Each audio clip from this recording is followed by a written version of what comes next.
ನಮಸ್ಕಾರ. G Kannada news ಡಿಎನ್ಎಗೆ ಸ್ವಾಗತ. ನಾನು ಪ್ರವೀಣ್ ಕುಂಬಾರ್. ಇವತ್ತಿನ ಜಿ ಕನ್ನಡ ನ್ಯೂಸ್ ಡಿಎನ್ಎಲ್ಲಿ 3 ಸುದ್ದಿಗಳನ್ನು ನೋಡ್ತಾ ಹೋಗೋಣ. ಮೊದಲ ಸುದ್ದಿ, ಇರಾನ್ ಮತ್ತು ಅಮೆರಿಕಾದ ನಡುವೆ ಯಾಕಿಷ್ಟು ದ್ವೇಷ ಅಂತ. ದ್ವೇಷ ಇತ್ತೋ, ದ್ವೇಷವನ್ನು ಹುಟ್ಟು ಹಾಕಿದ್ರೋ, ಈ ಎಲ್ಲ ಪ್ರಶ್ನೆಗಳು ಕೂಡ ಇದೆ. ಮೊನ್ನೆಯೂ ಕೂಡ ನೋಡಿದ್ವಿ, ಇರಾನ್ ಮತ್ತು ಅಮೆರಿಕಾದ ನಡುವೆ ಇಂಥದ್ದೊಂದು ಬೆಳವಣಿಗೆಗಳು ಯಾಕಾಗ್ತಿದೆ ಅಂತ. ಅಮೆರಿಕಕ್ಕಿಂತ ಇರಾನ್ ಮೇಲೆ ಕಣ್ಣಿಟ್ಟಿರೋದು ಪಕ್ಕದ ಇಸ್ರೇಲ್. ಬಿಕಾಸ್ ಇಸ್ರೇಲ್ ಮತ್ತು ಇರಾನ್ ನಡುವೆ ದಶಕಗಳಿಂದ ಅಸ್ತಿತ್ವದ ಬಗ್ಗೆ ಪ್ರಶ್ನೆಗಳಿದೆ. ಇದೇ ಕಾರಣಕ್ಕಾಗಿ ಎರಡು ದೇಶಗಳು ಹಾವು ಮುಂಗುಸಿಯಂತೆ ಯುದ್ಧವನ್ನು ಮಾಡಿದ್ದನ್ನು, ಕಚ್ಚಾಡಿದ್ದನ್ನು ನಾವು ನೋಡಿದ್ದೀವಿ. ಇದೇ ಇಸ್ರೇಲ್ ಅಮೆರಿಕಕ್ಕೆ ಅನೇಕ ಬಾರಿ ಬಂದು ಮನವಿಯನ್ನು ಮಾಡಿಕೊಂಡು ಇರಾನ್ ವಿರುದ್ಧ ಯುದ್ಧ ಮಾಡೋದಕ್ಕೆ ಕೇಳಿಕೊಂಡಾಗಲೂ ಕೂಡ ಈ ಹಿಂದಿನ 3 ಅಧ್ಯಕ್ಷರುಗಳು ಒಪ್ಪಿರಲಿಲ್ಲ. ಆದರೆ ಡೊನಾಲ್ಡ್ ಟ್ರಂಪ್ ಒಪ್ಪಿದ್ರು. ಯಾಕೆ ನೋಡ್ತಾ ಹೋಗೋಣ. ಇನ್ನು ಎರಡನೆಯ ಸುದ್ದಿ, ಸೊಳ್ಳೆ ಪಡೆ. ಏನು ಸೊಳ್ಳೆ ಪಡೆ? ಇರಾನ್ ಬಳಿ ಇರುವಂತಹ ಸೊಳ್ಳೆ ಪಡೆಯಿಂದಲೇ ಅಮೆರಿಕವನ್ನ ತಣಿಸುವ ಕಾರ್ಯ ಇಷ್ಟು ದಿನಗಳಿಂದ ಆಗಿದೆ ಅಂತೆ. ಹಾಗಾದರೆ ಏನಿದು ಸೊಳ್ಳೆ ಪಡೆ? ಹೆಂಗೆ ಕೆಲಸ ಮಾಡುತ್ತೆ? ನಿಜವಾಗೂ ಸೊಳ್ಳೆ ಥರನೇ ಇರುತ್ತಾ? ಏನು ಎತ್ತ? ಡೀಟೇಲ್ಸ್ ನೋಡ್ತಾ ಹೋಗೋಣ. ಇನ್ನು ಮೂರನೇ ಸುದ್ದಿ, ಇದೇ ಜಿ ಕನ್ನಡ ನ್ಯೂಸ್ ಡಿಎನ್ಎಯಲ್ಲಿ ಕಳೆದ 3 ದಿನಗಳ ಹಿಂದೆ ಒಂದು ಸುದ್ದಿಯನ್ನು ಹೇಳಿದ್ವಿ. ಪಾಕಿಸ್ತಾನ ಡಬಲ್ ಗೇಮ್ ಆಡ್ತಾ ಇದೆ ಅಂತ. ಇವತ್ತು ಸ್ವತಃ ಇರಾನ್ನ ವಿಶ್ಲೇಷಕರು, ಇರಾನ್ನ ಸರ್ಕಾರಿ ಮಾಧ್ಯಮಗಳು, ಇರಾನ್ನ ಬೇರೆ ಬೇರೆ ರಾಜಕೀಯ ನಾಯಕರಿಗೆ ಹೇಳ್ತಾ ಇದ್ದಾರೆ, ಹೌದು ಪಾಕಿಸ್ತಾನ ಡಬಲ್ ಗೇಮ್ ಆಡ್ತಾ ಇದೆ ಅಂತ. ಹೆಂಗೆ ಗೊತ್ತಾಯ್ತು ಇದು? ಎಲ್ಲ ಸುದ್ದಿಗಳನ್ನು ನೋಡ್ತಾ ಹೋಗೋಣ. ಮೊದಲ ಸುದ್ದಿ, ಟ್ರಂಪ್ಗೆ ಇರಾನ್ ಅನ್ನ ಕಂಡ್ರೆ ಯಾಕಿಷ್ಟು ದ್ವೇಷ?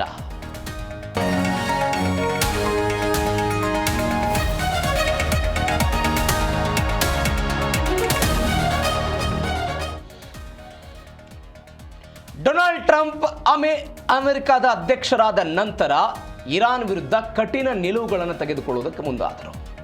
ಯುರೇನಿಯಂ ನಮಗೆ ಕೊಡಬೇಕು ಅಂತ ಹೇಳಿದ್ರು. ಅದರ ಜೊತೆಗೆ ಪರಮಾಣು ವಿಚಾರದಲ್ಲಿ ಯಾವುದೇ ಕಾರಣಕ್ಕೂ ಇರಾನ್ ಮುಂದುವರಿಬಾರದು ಅಂತ ಹೇಳಿದರು. ಇದೀಗ ಜಾನ್ ಕೆರ್ರಿ ಅಂತ ಈ ವ್ಯಕ್ತಿ ಅಮೆರಿಕದ ನಿಲುವಿನ ಬಗ್ಗೆ ಮಾತನಾಡಿದ್ದಾರೆ. ಈ ವ್ಯಕ್ತಿ ಹೇಳ್ತಿದ್ದಾರೆ, ಒಬಾಮಾ, ಬುಷ್ ಮತ್ತು ಬೈಡನ್ ದೇಶದ ಅಧ್ಯಕ್ಷರಾಗಿದ್ದಾಗ ಇದೇ ರೀತಿಯಾಗಿ ಇಸ್ರೇಲ್ನವರು ಬಂದು ಬೆಂಜಮಿನ್ ನೆತನ್ಯಾಹು ಕೇಳ್ಕೊಂಡಿದ್ರು, ಇರಾನ್ ವಿರುದ್ಧ ಯುದ್ಧ ಮಾಡೋಣ, ಇರಾನ್ ವಿರುದ್ಧ ಯುದ್ಧ ಮಾಡೋಣ ಅಂತ ಕೇಳ್ಕೊಂಡಿದ್ರು. ಆದರೆ ಈ 3 ಜನರು ಕೂಡ ರಾಜತಾಂತ್ರಿಕತೆಯ ಮೇಲೆ ನಂಬಿಕೆಯನ್ನಿಟ್ಟು ಮಾತುಕತೆಯೇ ಇದಕ್ಕೆ ಪರಿಹಾರ ಹೊರತು ಯುದ್ಧ ಪರಿಹಾರ ಅಲ್ಲ ಅಂತ ಅವರು ಮನಗೊಂಡಿದ್ರು. ಅದೇ ಕಾರಣಕ್ಕಾಗಿ ನಾನು ಕೂಡ ಕೆಲಸ ಮಾಡಿದ್ದೆ ಅಂತ ಇದೀಗ ಈ ಜಾನ್ ಕೆರ್ರಿ ಎನ್ನುವಂತಹ ವ್ಯಕ್ತಿ ಮಾತುಕತೆಯನ್ನು ನಡೆಸಿ ಒಂದು ಸಂದರ್ಶನದಲ್ಲಿ ಈ ಹಿಂದೆ ಆಗಿರುವಂತಹ ಎಲ್ಲ ಬೆಳವಣಿಗೆಗಳ ಬಗ್ಗೆ ಮಾತನಾಡಿಬಿಟ್ಟಿದ್ದಾರೆ. ಇವರು ಕೂಡ 2015ರಲ್ಲಿ ಇರಾನ್ ಮತ್ತು ಯುರೋಪಿಯನ್ ಯೂನಿಯನ್, ರಷ್ಯಾ, ಬೇರೆ ಬೇರೆ ದೇಶಗಳ ನಡುವೆ 2015ರಲ್ಲಿ ಪರಮಾಣು ಒಪ್ಪಂದ ಆಗಿತ್ತಲ್ಲ, ಆ ಒಪ್ಪಂದ ಆಗೋದಕ್ಕೆ ಮುಖ್ಯ ಕೆಲಸಗಾರನಾಗಿ ಕೆಲಸ ಮಾಡಿದಂಥ ವ್ಯಕ್ತಿ ಇವರು. ಅವತ್ತು ಏನೆಲ್ಲ ಬೆಳವಣಿಗೆಗಳಾಗಿತ್ತು, ಇರಾನ್ ಏನು ಮಾಡ್ತು, ಇರಾನ್ ಅದಕ್ಕೆಲ್ಲ ಒಪ್ಪಿಕೊಂಡ ನಂತರ ಇದೇ ಡೊನಾಲ್ಡ್ ಟ್ರಂಪ್ ಅವರು ಬಂದು ಆ ಒಪ್ಪಂದದಿಂದ ಹೊರಗಡೆ ಬರೋ ಪ್ರಯತ್ನ ಮಾಡಿದರು. ಹೊರಗಡೆ ಕೂಡ ಬಂದರು. ಯಾವ ಕಾರಣಕ್ಕೆ? ಇದೊಂದು ದುರ್ಬಲ ಒಪ್ಪಂದ ಅಂತ. ಅಷ್ಟಕ್ಕೆ ಸುಮ್ಮನಾಗದಂತಹ ಟ್ರಂಪ್ ಕಳೆದ ಕೆಲವು ವರ್ಷಗಳ ಹಿಂದೆ ಇದೇ ಇರಾನ್ ವಿರುದ್ಧ 12 ದಿನಗಳ ಕಾಲ ಯುದ್ಧವನ್ನು ಮಾಡಿಬಿಟ್ರು. 12 ದಿನಗಳ ಕಾಲ ಯುದ್ಧವನ್ನು ಮಾಡಿದ್ರು. ಈ 12 ದಿನಗಳ ಯುದ್ಧವೂ ಕೂಡ ಇರಾನ್ ವಿರುದ್ಧ ಟ್ರಂಪ್ ಮತ್ತಷ್ಟು ಕ್ರಾಂತಿಯಿಂದ ಮತ್ತಷ್ಟು ಉದ್ವಿಗ್ನರಾಗೋದಕ್ಕೆ ಕಾರಣ ಆಯಿತು ಅಂತ ಇದೇ ಜಾನ್ ಕೆರ್ರಿ ಅವರು ಹೇಳ್ತಾ ಇದ್ದಾರೆ. ಇವರು ಈ ಹಿಂದೆ ಮಾಜಿ ವಿದೇಶಾಂಗ ಕಾರ್ಯದರ್ಶಿಯಾಗಿ ಕೆಲಸವನ್ನು ಮಾಡಿದ್ದಾರೆ. ಹಾಗಾದರೆ ಏನು ಹೇಳಿದ್ರು ಅವರು? ಅಮೆರಿಕಾದ ಜಾನ್ ಕೆರ್ರಿ ಹೇಳಿದ್ದೇನು ಅನ್ನೋದನ್ನು ನೋಡ್ತಾ ಹೋಗೋದಾದರೆ, ಇಸ್ರೇಲ್ ಪ್ರಧಾನಿ ಬೆಂಜಮಿನ್ ನೆತನ್ಯಾಹು ಅನೇಕ ವರ್ಷಗಳಿಂದ ಒಂದು ಒತ್ತಾಯ ಮಾಡ್ತಾ ಬಂದಿದ್ದಾರೆ. ಏನು ಅಂತ ಹೇಳಿದರೆ, ಇರಾನ್ ವಿರುದ್ಧ ಯುದ್ಧವನ್ನು ಮಾಡಬೇಕು ಎನ್ನುವಂಥ ಒತ್ತಾಯವನ್ನು ಪದೇ ಪದೇ ಮಾಡ್ತಾ ಬಂದಿದ್ದಾರೆ. ಆದರೆ Barack Obama, George W Bush ಮತ್ತು ಜೋ ಬೈಡನ್ ಅಧಿಕಾರದಲ್ಲಿದ್ದಾಗ ಇಂಥದ್ದೊಂದು ಆಗ್ರಹವನ್ನು ಮಾಡಿದ್ರು ಅಂತ. ಅಮೆರಿಕಾದ ಮಾಜಿ ವಿದೇಶಾಂಗ ಕಾರ್ಯದರ್ಶಿ ಕೆರ್ರಿ ಇವರು the late show with Stephen Colbert ಅನ್ನುವಂತಹ ಒಂದು TV ಕಾರ್ಯಕ್ರಮದಲ್ಲಿ ಮಾತನಾಡಿ ಎಲ್ಲ ಬೆಳವಣಿಗೆಗಳ ಬಗ್ಗೆ ಹೇಳಿದ್ದಾರೆ. ಏನಂತ? 2015ರಲ್ಲಿ ಒಂದು ಅಣು ಒಪ್ಪಂದ ಆಯಿತು. ಅದರಲ್ಲಿ ನಾನು ಸಂಧಾನಕಾರನಾಗಿ ಕೆಲಸ ಮಾಡಿದ್ದೆ. ಅವತ್ತು ಇರಾನ್ ಪರಮಾಣು ಬಾಂಬ್ ತಯಾರಿಸಿದಂತೆ ತಡೆಯೋದಕ್ಕೆ ಮಿಲಿಟರಿ ದಾಳಿಗಳಿಗಿಂತ ಮಾತುಕತೆಯ ಉತ್ತಮ ದಾರಿ ಅಂತ ನಾವು ಮನಗಂಡಿದ್ವಿ. ಅದಕ್ಕಾಗಿ ನಾವು ಅದನ್ನು ಮಾಡಿದ್ವಿ. ಕಳೆದ ಹಲವು ದಶಕಗಳಿಂದ ಇದೇ ನೆತನ್ಯಾಹು ಅಮೆರಿಕದ ಅಧ್ಯಕ್ಷರ ಮೇಲೆ ಇಂಥ ಒತ್ತಡ ಹೇರ್ತಾ ಬಂದಿದ್ದಾರೆ. ಜಾರ್ಜ್ ಡಬ್ಲ್ಯೂ ಬುಷ್ ಇವರ ಮೇಲೆ ಒತ್ತಡವನ್ನು ಹೇರಿದ್ರು. ಇರಾನ್ ಮೇಲೆ ಇರಾನ್ನ ಪರಮಾಣು ಸ್ಥಾವರಗಳ ಮೇಲೆ ದಾಳಿ ಮಾಡಬೇಕು ಅಂತ ಒತ್ತಡವನ್ನು ಹಾಕಿದ್ರು, ಆದರೆ ಅವರು ನಿರಾಕರಿಸಿದ್ರು. ಬರಾಕ್ ಒಬಾಮಾ ಅವರಿಗೂ ಕೂಡ ಸೇಮ್ ಒತ್ತಾಯವನ್ನು ಮಾಡಿದ್ರು. ಆದರೆ ಇವರು ಯುದ್ಧದ ಬದಲಾಗಿ ಬರಾಕ್ ಒಬಾಮಾ 2015ರಲ್ಲಿ ಒಂದು ರಾಜತಾಂತ್ರಿಕ ನಡೆಯನ್ನು ಅನುಸರಿಸುವ ಮೂಲಕ ಅಣು ಒಪ್ಪಂದವನ್ನು ಮಾಡಿಕೊಂಡ್ರು. ಏನು ಅಣು ಒಪ್ಪಂದ? ಅನೇಕ ಬಾರಿ ಇದೆ, DNA ನಾವು ಚರ್ಚೆ ಮಾಡಿದ್ದೀವಿ. ಇರಾನ್ ತನ್ನ ಬಳಿ ಇರುವಂಥ ಯುರೇನಿಯಂ ಅನ್ನು ರಷ್ಯಾಕ್ಕೆ ಹಸ್ತಾಂತರ ಮಾಡಬೇಕು, ಪರಮಾಣು ತಯಾರು ಮಾಡ್ತಾ ಇರೋದನ್ನು ಅಂದರೆ ಕಡಿಮೆ ಪ್ರಮಾಣದಲ್ಲಿ ಅವರೆಲ್ಲೂ ಕೂಡ ಆಗಬೇಕು, ಪರಮಾಣು ಶಕ್ತಿಯನ್ನು ಕೇವಲ ಶಾಂತಿಗೆ ಮಾತ್ರ ಬಳಸಬೇಕು. ಅದರ ಜೊತೆಗೆ ಅದರ ಬ್ರೇಕ್ ಟೈಮ್ ಇತ್ತಲ್ಲ, ಅದು 1-2 ತಿಂಗಳಿಂದ 1 ವರ್ಷಕ್ಕೆ ಏರಿಕೆ ಆಗಬೇಕಾಗಿದ್ದು ಒಟ್ಟಾರೆ ಒಪ್ಪಂದದ ಭಾಗ ಆಗಿತ್ತು. ಇದನ್ನು ಬರಾಕ್ ಒಬಾಮಾ ಮಾಡಿದ್ರು ಅಂತ. ಇನ್ನು ಜೋ ಬೈಡನ್ ಅವರಿಗೂ ಕೂಡ, ಅಂದರೆ ಕಳೆದ ಬಾರಿ ಅಧ್ಯಕ್ಷರಾಗಿದ್ದಂಥ ಜೋ ಬೈಡನ್ ಅವರು ಕೂಡ ಇಂಥದ್ದೊಂದು ಒತ್ತಾಯವನ್ನು ಮಾಡಿದ್ರು.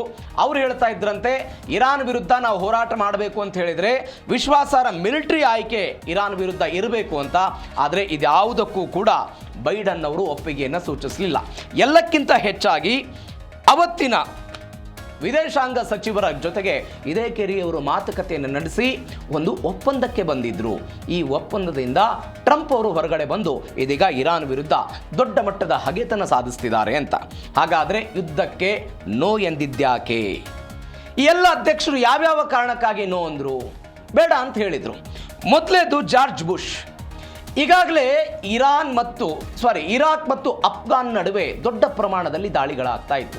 ಯಾವಾಗ? ಜಾರ್ಜ್ ಬುಷ್ ಅವರು ಅಧಿಕಾರದ ಅವಧಿಯಲ್ಲಿದ್ದಂಥ ಸಮಯದಲ್ಲಿ. ಸೆಪ್ಟೆಂಬರ್ 11 9/11 ದಾಳಿ ಆಯ್ತಲ್ಲ, 2000ಕ್ಕೂ ಅಧಿಕ ಜನ ಏನು ಅಮೆರಿಕಾದಲ್ಲಿ ಮೃತಪಟ್ಟರು. ಅದರ ಭಾಗವಾಗಿ 2001ರಲ್ಲಿ ಅಫ್ಘಾನಿಸ್ತಾನದ ವಿರುದ್ಧ 2021ರ ತನಕ ಹೋರಾಟ ಮಾಡಿತು ಅಮೆರಿಕ, ಸುದೀರ್ಘ ಅವಧಿಯ ಹೋರಾಟ. 2003ರಲ್ಲಿ ಇರಾಕ್ ವಿರುದ್ಧ ಯುದ್ಧವನ್ನು ಶುರು ಮಾಡಿದ್ರು ಅಮೆರಿಕಾದವರು. ಹೀಗಾಗಿ ಈ ದಾಳಿಗಳಿಂದ ಈಗಾಗಲೇ ಅಮೆರಿಕ ಜರ್ಜರಿತವಾಗಿ ಹೋಗ್ಬಿಟ್ಟಿತ್ತು. ಹೀಗಾಗಿ ಸೈನಿಕರು ಅಲ್ಲಿ ಹೋರಾಡ್ತಾ ಇದ್ರು. ಮತ್ತೊಮ್ಮೆ ಇದರ ವಿರುದ್ಧ ಹೋರಾಟ ಮಾಡೋದಕ್ಕೆ ನಮಗೆ ಆಗಲ್ಲ ಅಂತ ಜಾರ್ಜ್ ಬುಷ್ ಅವರು ಹೇಳಿದರು. ಇದರ ಜೊತೆಗೆ ಒಂದು ಬೆಳವಣಿಗೆ, ಮಹತ್ವದ ಬೆಳವಣಿಗೆ ಏನು ಅಂತ ಹೇಳಿದರೆ, 2007ರಲ್ಲಿ ಅಮೆರಿಕಾದ ಗುಪ್ತಚರ ಇಲಾಖೆ ಒಂದು ಜಾರ್ಜ್ ಬುಷ್ ಅವರಿಗೆ ವರದಿ ಕೊಡುತ್ತೆ. ಏನಂತ ವರದಿ ಕೊಡ್ತಾರವರು? ಇರಾನ್ ಈಗಾಗಲೇ ತನ್ನ ಪರಮಾಣು ಶಸ್ತ್ರಾಸ್ತ್ರ ಕಾರ್ಯ ಏನಿದೆ ಅದೆಲ್ಲವನ್ನು ಕೂಡ ಸ್ಥಗಿತಗೊಳಿಸ್ಬಿಟ್ಟಿದೆ ಅಂತ ಆ ವರದಿ ಬಂತು. ಹಾಗಿದ್ರೆ ಸ್ಥಗಿತಗೊಳಿಸಿದ್ರೆ ನಾವ್ಯಾಕೆ ಯುದ್ಧ ಮಾಡಬೇಕು ಅಂತೇಳಿ ಬುಷ್ ಅವರು ನೆತನ್ಯಾಹು ಅವ್ರಿಗೆ ಹೇಳಿದ್ರು, ನಾವು ಯುದ್ಧಕ್ಕೆ ಬರೋದಿಲ್ಲ ಅಂತ. ಹೀಗಾಗಿ 2008ರಲ್ಲಿ ಸಹಾಯ ಕೇಳಿದಾಗ ಆಗಲಿಲ್ಲ ಅಂತ. ಹಾಗಾದರೆ ಬರಾಕ್ ಒಬಾಮಾ ಅವರು ಯಾಕೆ ಒಲ್ಲೆ ಅಂತ ಹೇಳಿದರು? ರಾಜತಾಂತ್ರಿಕ ಪರಿಹಾರವನ್ನು ಕಂಡುಕೊಳ್ತೀನಿ ಅಂತ ಬರಾಕ್ ಒಬಾಮಾ ಅವರು ಹೇಳಿದರು. ಹೀಗಾಗಿ 2015ರಲ್ಲಿ ಇರಾನ್ ಅಣು ಒಪ್ಪಂದ ಆಯಿತು. ಒಂದು ಬೆಳವಣಿಗೆ ಆಗಿದೆ ಭಾರಿ ಇಂಪಾರ್ಟೆಂಟ್ ಬೆಳವಣಿಗೆ. ಏನಾಯಿತು? ನೆತನ್ಯಾಹು ಬರಾಕ್ ಒಬಾಮಾ ಅವರನ್ನು ಇರಾನ್ ವಿರುದ್ಧ ಯುದ್ಧ ಮಾಡೋದಕ್ಕೆ ಬರಬೇಕು ಅಂತ ಕೇಳ್ಕೊಳ್ತಾರೆ. ಆದರೆ ಬರಾಕ್ ಒಬಾಮಾ ಹೇಳ್ತಾರೆ, ಸಾಧ್ಯವೇ ಇಲ್ಲ, ನಾವು ಬರೋದಿಲ್ಲ, ರಾಜತಾಂತ್ರಿಕ ಮಾರ್ಗದ ಮುಖಾಂತರ ಹೋಗ್ತೀವಿ ಅಂತ. ಇವೆಲ್ಲದರ ನಡುವೆ ಏನಾಗ್ಬಿಡ್ತು, ಈಗ ಸಹಜವಾಗಿ ಪ್ರಧಾನಿ ನರೇಂದ್ರ ಮೋದಿ ಸೇರಿದಂತೆ ಬೇರೆ ಬೇರೆ ಜಗತ್ತಿನ ಪ್ರಧಾನಿಗಳು, ರಾಷ್ಟ್ರಪತಿಗಳೆಲ್ಲರೂ ಕೂಡ ಅಮೆರಿಕಕ್ಕೆ ಹೋಗ್ಬೇಕಂತ ಹೇಳಿದರೆ ಶ್ವೇತಭವನದ ಒಂದು ಆಹ್ವಾನ ಇರುತ್ತೆ. ಈ ಆಹ್ವಾನದ ಮೇರೆಗೆ ಎಲ್ಲ ನಾಯಕರು ಹೋಗ್ತಾರೆ. ಆದರೆ ಶ್ವೇತಭವನದ ಆಹ್ವಾನ ಇಲ್ಲದೇ ಇದ್ದಾಗಲೂ ಕೂಡ ಇಸ್ರೇಲ್ ಪ್ರಧಾನಿ ಬೆಂಜಮಿನ್ ನೆತನ್ಯಾಹು ಅವರು ಅಮೆರಿಕಕ್ಕೆ ಭೇಟಿ ಕೊಡ್ತಾರೆ. ಅದರ ವಿರೋಧದ ನಡುವೆಯೂ ಕೂಡ ಕಾಂಗ್ರೆಸ್ ರಿಪಬ್ಲಿಕನ್ ನಾಯಕರ ಆಹ್ವಾನದ ಮೇರೆಗೆ ಅಮೆರಿಕಕ್ಕೆ ಹೋಗಿದ್ದಲ್ಲದೇ ಅವರೊಂದು ಭಾಷಣವನ್ನು ಕೂಡ ಮಾಡ್ತಾರೆ. ಏನಂತ ಹೇಳ್ತಾರೆ ಅಂತ ಹೇಳಿದರೆ, ಒಬಾಮಾ ಸರ್ಕಾರ ಮಾಡಿಕೊಳ್ತಾ ಇರುವಂಥ ಒಪ್ಪಂದ ಅತ್ಯಂತ ಅಪಾಯಕಾರಿಯಾಗಿದೆ, ಇದು ಪರಮಾಣು ಹಾದಿಯನ್ನು ತಡೆಯೋದಿಲ್ಲ, ಬದಲಾಗಿ ಇದು ವೃದ್ಧಿಸುತ್ತದೆ ಅಂತ. ಎಲ್ಲಿ ನಿಂತು ಮಾತನಾಡಿರೋದು? ಸ್ವತಃ ಅಮೆರಿಕಾದ ಒಳಗಡೆ ನಿಂತು ಬೇರೆ ದೇಶದ ಪ್ರಧಾನಿಯೊಬ್ಬರು ಅಮೆರಿಕಾದ ಅಧ್ಯಕ್ಷರ ವಿರುದ್ಧ ಮಾತನಾಡಿದರು. ಈ ಎಲ್ಲ ಬೆಳವಣಿಗೆಗಳು 2015ರ ಆಸುಪಾಸುವಲ್ಲಿ ಆಯಿತು. ಇದಕ್ಕೆ ಒಬಾಮಾ ಹೇಳಿದರು, ನೆತನ್ಯಾಹು ಅವರ ಭಾಷಣದಲ್ಲಿ ಯಾವುದೇ ಹೊಸ ವಿಚಾರಗಳಿಲ್ಲ, ಅವರು ಕೇವಲ ಯುದ್ಧಕ್ಕೆ ಪ್ರಚೋದನೆ ಕೊಡ್ತಿದ್ದಾರೆ, ಇರಾನ್ ವಿರುದ್ಧ ನಾವು ಹೋರಾಟ ಮಾಡಬೇಕು ಅಂತ ಅವ್ರು ಪ್ರಚೋದನೆ ಕೊಡ್ತಿದ್ದಾರೆ, ಹೀಗಾಗಿ ನಾವು ಇದಕ್ಕೆ ಸಿದ್ಧರಿಲ್ಲ ಅಂತ. ಇವತ್ತು ಮಾತನಾಡಿರುವಂಥ ಮಾಜಿ ವಿದೇಶಾಂಗ ಈ ಕಾರ್ಯದರ್ಶಿ ಏನಿದ್ದಾರೆ ಕೆರ್ರಿ ಅವರು ಕೂಡ ಹೇಳ್ತಿದ್ದಾರೆ, ಅವತ್ತು ಆ ಪರಿಪ್ರಮಾಣದಲ್ಲಿ ಅವರು ಯುದ್ಧಕ್ಕೆ ಪ್ರಚೋದನೆ ಮಾಡೋ ಪ್ರಯತ್ನವನ್ನು ಮಾಡಿದ್ರು ಅಂತ. ಇನ್ನು ಕೊನೆಯದಾಗಿ ಬೈಡನ್ ಅವರು ಜಾಗತಿಕವಾಗಿ ತೈಲದ ಸಮಸ್ಯೆ ಆಗುತ್ತೆ, ಆರ್ಥಿಕವಾಗಿ ಜರ್ಜರಿತ ಆಗಿಬಿಡುತ್ತೆ, ಹೀಗಾಗಿ ನಾವು ಯುದ್ಧವನ್ನು ಮಾಡೋದಕ್ಕೆ ಸಾಧ್ಯ ಇಲ್ಲ ಅಂತ ಹೇಳುವ ಮುಖಾಂತರ ನೆತನ್ಯಾಹು ಅವರ ಆಹ್ವಾನವನ್ನು ಈ ಎಲ್ಲ ಕಾರಣಗಳಿಗಾಗಿ ತಿರಸ್ಕಾರ ಮಾಡ್ತಾ ಬಂದಿದ್ರು. ಇದರ ಜೊತೆಗೆ ಏನಾಗಿತ್ತು, ಇದೀಗ ಡೊನಾಲ್ಡ್ ಟ್ರಂಪ್ ಏನೋ ಯುದ್ಧ ಮಾಡ್ತಿದ್ದಾರೆ, ಆದರೆ ಈ ಯುದ್ಧ ಪೂರ್ಣ ಪ್ರಮಾಣದಲ್ಲಿ ಇಲ್ಲ. ಹಾಗಾದರೆ ಯಾಕೆ ಡೊನಾಲ್ಡ್ ಟ್ರಂಪ್ ಪೂರ್ಣ ಪ್ರಮಾಣದ ಯುದ್ಧ ಮಾಡಲಿಲ್ಲ? ಈ ಪ್ರಶ್ನೆ ಸಹಜವಾಗಿ ಬರುತ್ತೆ. ಆರ್ಥಿಕ ದಿಗ್ಬಂಧನ, ಇರಾನ್ನ ತೈಲ ವ್ಯಾಪಾರ, ನಿನ್ನೆಯೂ ಕೂಡ ಇದ್ರ ಬಗ್ಗೆ ನಾವು ಚರ್ಚೆ ಮಾಡಿದ್ವಿ. ಒಂದು ದೇಶದ ಮೇಲೆ ಪೂರ್ಣ ಪ್ರಮಾಣದ ಯುದ್ಧ ಮಾಡಬೇಕು ಅಂತ ಹೇಳಿದರೆ ಸೈನಿಕರ ತಯಾರಿ, ಶಸ್ತ್ರಾಸ್ತ್ರಗಳ ತಯಾರಿ, ಅದರ ಜೊತೆಗೆ ಸರ್ಕಾರದ ಅಧಿಕಾರಿಗಳು, ಸರ್ಕಾರದ ವ್ಯವಸ್ಥೆ ಎಲ್ಲವೂ ಕೂಡ ಸಿದ್ಧರಾಗಿರಬೇಕು. ಅದರ ಬದಲಾಗಿ ಈ ತೈಲ ವ್ಯಾಪಾರದ ಮೇಲೆ ನಾವು ಹತೋಟಿಯನ್ನು ತೆಗೆದುಕೊಂಡು ಆರ್ಥಿಕ ದಿಗ್ಬಂಧನವನ್ನು ಹಾಕಬೇಕು ಅಂತ, ಮತ್ತೊಂದು ಸರ್ಜಿಕಲ್ ಸ್ಟ್ರೈಕ್ ಮಾಡೋದು ಅಂತ. ಈಗ ಭಾರತವು ಕೂಡ ಪಾಕಿಸ್ತಾನದ ವಿರುದ್ಧ ಹೋದಾಗ ಭಾರತದ ನೆಲದಲ್ಲೇ ನಿಂತು ಹೋರಾಟ ಮಾಡಿದ್ದನ್ನು ನೋಡಿದ್ದೀವಿ. ಹೀಗಾಗಿ ಯಾವ ಕಾರಣಕ್ಕಾಗಿ ಮಾಡಲಿಲ್ಲ? ಇದೇ ಕಾರಣಕ್ಕಾಗಿ ಆರ್ಥಿಕ ದಿಗ್ಬಂಧನ. ಡೊನಾಲ್ಡ್ ಟ್ರಂಪ್ ಆರ್ಥಿಕ ದಿಗ್ಬಂಧನವನ್ನು ವಿಧಿಸಿದ ನಂತರ ಇರಾನ್ನಲ್ಲಿ ದೊಡ್ಡ ಪ್ರಮಾಣದ ಆರ್ಥಿಕ ಕುಸಿತಗಳಾಗಿದೆ. ನಂಟಾಜ್ ಆಗಿರ್ಬೋದು, ಅದಾದ ನಂತರ ಫೋರ್ಡ್ ಆಗಿರ್ಬೋದು, ಇಸ್ಫಹಾನ್, ನಾನು ಅವಾಗಲೇ ಹೇಳಿದೆ ಈ ಹಿಂದೆಯೂ ಕೂಡ 12 ದಿನಗಳ ಕಾಲ ಯುದ್ಧ ಮಾಡಿದ್ರು ಅಂತ. ಈ ಅಣು ಕೇಂದ್ರಗಳ ಮೇಲೆ ಅವತ್ತು ದಾಳಿ ಮಾಡಿದಂತಹ ಸಂದರ್ಭದಲ್ಲಿ 30% ಪರಮಾಣು ಅವರ ಶಕ್ತಿ ಸಾಮರ್ಥ್ಯ ಏನಿತ್ತು ಅದು ಕಡಿಮೆ ಆಗಿಬಿಟ್ಟಿತ್ತು. ಹೀಗಾಗಿ ಕಡಿಮೆ ಅವಧಿಯಲ್ಲಿ ದಾಳಿ ಮಾಡೋ ಪ್ರಯತ್ನವನ್ನು ಡೊನಾಲ್ಡ್ ಟ್ರಂಪ್ ಅವರು ಮಾಡಿದ್ದಾರೆ. ಹಾಗಾದರೆ ಇಡೀ ವಿಶ್ವಕ್ಕೆ ಒಂದೇನೋ ಶುಕ್ರವಾರ ಶುಭ ಸುದ್ದಿ ಅಂತೆ. ಏನು ಶುಭ ಸುದ್ದಿ? ಇರಾನ್ ಹಾಗೂ ಅಮೆರಿಕ ನಡುವೆ ಶಾಶ್ವತ ಕದನ ವಿರಾಮ ಒಪ್ಪಂದಕ್ಕೆ ಚಿಂತನೆ ಮಾಡ್ತಿದ್ದಾರೆ. ಈ ಶುಕ್ರವಾರ ಅಂತ ಹೇಳಿದ್ರೆ ಇಸ್ಲಾಮಿಕ್ ಕಂಟ್ರಿಗಳು ಅಥವಾ ಮುಸಲ್ಮಾನ್ ಸಮುದಾಯಕ್ಕೆ ಪವಿತ್ರ ದಿನ ಅಂತ ಕರೀತಾರೆ. ಹೀಗಾಗಿ ಇರಾನ್ಗೂ ಕೂಡ ಶುಕ್ರವಾರ ಏನೋ ಪವಿತ್ರ ಅಂತ ಅನ್ಸುತ್ತೆ. ಬಿಕಾಸ್ ಮಹತ್ವದ ನಿರ್ಣಯವನ್ನು ತೆಗೆದುಕೊಳ್ಳೋದಕ್ಕೆ, ಮಹತ್ವದ ಒಪ್ಪಂದಕ್ಕೆ ಸಹಿ ಹಾಕೋದಕ್ಕೆ. ಹೀಗಾಗಿ ಅವತ್ತೇನೋ ಶುಕ್ರವಾರ ಒಂದು ಸಂಧಾನ ಆಗಬಹುದು ಎನ್ನುವಂಥ ಲೆಕ್ಕಾಚಾರಗಳು. ಇರಾನ್ ಜೊತೆಗೆ ನಡೀತಾ ಇರುವಂಥ ಸಂಧಾನ ಮಾತುಕತೆಗಳು ಉತ್ತಮ ದಿಕ್ಕಿನಲ್ಲಿ ಸಾಗ್ತಾ ಇವೆ ಅಂತ ಹೇಳ್ತಿದ್ದಾರೆ. ನಿನ್ನೆಷ್ಟೇ ಹೇಳಿದ್ದಾರೆ ಅನಿರ್ದಿಷ್ಟಾವಧಿವರೆಗೆ ಕದನ ವಿರಾಮ ಅಂತ. ಇವತ್ತು ಹೇಳ್ತಿದ್ದಾರೆ ಸಂಧಾನ ಮಾತುಕತೆ ಉತ್ತಮ ದಿಕ್ಕಿನಲ್ಲಿ ಸಾಗ್ತಿವೆ ಅಂತ. ಇಡೀ ವಿಶ್ವಕ್ಕೆ ಶುಕ್ರವಾರದೊಳಗೆ ಒಂದು ಒಳ್ಳೆಯ ಸುದ್ದಿ ಸಿಗುತ್ತೆ ಅಂತ ಡೊನಾಲ್ಡ್ ಟ್ರಂಪ್ ಪೋಸ್ಟ್ ಮಾಡಿದ್ದಾರೆ. ಏನು ಒಳ್ಳೆಯ ಸುದ್ದಿ ಅಂತ ಇಡೀ ಜಗತ್ತು ಕಾತುರದಿಂದ ಕಾಯ್ತಾ ಇದೆ. ಹಾಗಾದರೆ ಶುಕ್ರವಾರವೇ ಸಂಧಾನ ಯಾಕೆ? ಶುಕ್ರವಾರವೇ ಯಾಕೆ ಸಂಧಾನ ಅನ್ನುವಂತಹ ಪ್ರಶ್ನೆ ಸಹಜವಾಗಿ ಬರುತ್ತೆ. ಬೇರೆ ದಿನಗಳಿಲ್ವಾ? ಇದಕ್ಕೆ ಕೆಲವೊಂದಿಷ್ಟು ಕಾರಣಗಳಿದೆ. ಏನು ಕಾರಣಗಳು ಅಂತ ಹೇಳಿದರೆ, ಇರಾನ್ ಮೇಲೆ ಮಾನಸಿಕ ಒತ್ತಡವನ್ನು ಹಾಕೋದು. ಈ ಹಿಂದೆ ಕದನ ವಿರಾಮ ಅಂತ ಹೇಳಿದ್ರು, ದಾಳಿ ಮಾಡೋ ಪ್ರಯತ್ನಗಳಾಯಿತು, ಹಾರ್ಮುಜನ್ನು ಬಿಟ್ಬಿಡಿ ಅಂತ ಹೇಳಿದ್ರು, ಒನ್ಸ್ ಅಗೇನ್ ನೌಕಾ ದಿಗ್ಬಂಧನವನ್ನು ಹಾಕಿದ್ದಾರೆ. ಹೀಗಾಗಿ ಮೆಂಟಲಿ ಸ್ವಲ್ಪ ಅವರಿಗೆ ಪ್ರೆಷರ್ ಕೊಡೋ ಪ್ರಯತ್ನವನ್ನು ಡೊನಾಲ್ಡ್ ಟ್ರಂಪ್ ಮಾಡ್ತಿದ್ದಾರೆ ಎನ್ನುವಂಥ ಲೆಕ್ಕಾಚಾರಗಳಿದೆ. ಇದರ ಜೊತೆಗೆ ಜಾಗತಿಕ ಶೃಂಗಸಭೆಗಳ ಕಾಲಾವಧಿಯೂ ಕೂಡ ಸಹಜವಾಗಿ ಎಲ್ಲ ಸಭೆಗಳು ವಾರದ ಅಂತ್ಯದಲ್ಲಿ ಮುಕ್ತಾಯ ಆಗುತ್ತೆ. ಈ ಕಾರಣಕ್ಕಾಗಿ ಶುಕ್ರವಾರನ ಆಯ್ಕೆ ಮಾಡಿಕೊಂಡಿದ್ದಾರೆ ಅಂತ ಹೇಳ್ತಿದ್ದಾರೆ. ಇದರ ಜೊತೆಗೆ ಇನ್ನೂ ಒಂದು ಕಾರಣ ಅಂತ ಹೇಳಿದರೆ ತೈಲ ಮಾರುಕಟ್ಟೆಗಳು. ಈ ಶುಕ್ರವಾರದ ವಹಿವಾಟುಗಳನ್ನು ಮುಗಿಸಿದ ನಂತರ ವಾರಾಂತ್ಯದಲ್ಲಿ ತೈಲ ಮಾರುಕಟ್ಟೆಗಳು ರಜೆಗೆ ಹೋಗ್ತವೆ, ಅಂದರೆ ಹಾಲಿಡೇ ಇರುತ್ತೆ. ಈ ಸಮಯದಲ್ಲಿ ನಾವು ಶಾಂತಿ ಅಥವಾ ಒಂದು ಒಪ್ಪಂದ, ಕದನ ವಿರಾಮ ಏನಾದರೂ ಘೋಷಣೆ ಮಾಡಿ, ಈಗ ಸಹಜವಾಗಿ ಕದನ ವಿರಾಮವನ್ನು ಘೋಷಣೆ ಮಾಡಿದ ತಕ್ಷಣ ಕಚ್ಚಾ ತೈಲದ ದರ ಆಟೋಮೆಟಿಕ್ ಆಗಿ ಇಳಿದಿತ್ತು. ಕಳೆದ ಬಾರಿ ಯುದ್ಧ ಶುರುವಾದಾಗ ಆಟೋಮೆಟಿಕ್ ಆಗಿ ರೇಸ್ ಆಗಿತ್ತು. ಬಂಗಾರದ ದರವೂ ಕೂಡ ಹಾಗೆ ಆಗಿತ್ತು. ಈ ಸಮಯದಲ್ಲಿ ತೈಲ ಮಾರುಕಟ್ಟೆ ಬಂದಿದ್ದಂತಹ ಸಮಯದಲ್ಲಿ ಶುಕ್ರವಾರ ಇಂಥದ್ದೊಂದು ಒಪ್ಪಂದಕ್ಕೆ ನಾವೆಲ್ಲ ಓಕೆ ಎಂದು ಒಂದು ಘೋಷಣೆ ಮಾಡಿದಾಗ ತೈಲ ಬೆಲೆಗಳು ಸ್ಥಿರವಾಗಿರುತ್ತೆ. ಅದನ್ನು ನಿಯಂತ್ರಣ ಮಾಡಬಹುದು ಎನ್ನುವಂಥ ಲೆಕ್ಕಾಚಾರದ ಕಾರಣಕ್ಕಾಗಿ ಶುಕ್ರವಾರವನ್ನು ಆಯ್ಕೆ ಮಾಡಿಕೊಂಡಿದ್ದಾರೆ ಎನ್ನುವಂತಹ ಚರ್ಚೆಗಳು ಬರ್ತಾ ಇದೆ. ಹೀಗಾಗಿ ಇದು ಏನಾಗುತ್ತೆ ಅನ್ನೋದು ನೋಡುವಂತಹ ವಿಚಾರ. ಇದರ ಜೊತೆಗೆ ಈ ಅಮೆರಿಕ ಮತ್ತು ಇರಾನ್ನ ಈ ಮಾತುಕತೆಗೆ ಮೋಸ್ತಬಾ ಖಮೇನಿಯವರ ನಾಪತ್ತೆ, ಅವರು ಕಾಣಿಸ್ಕೊಳ್ತಾನೆ ಇಲ್ಲ, ಅದು ಕೂಡ ಕಾರಣ ಅಂತ ಹೇಳ್ತಿದ್ದಾರೆ.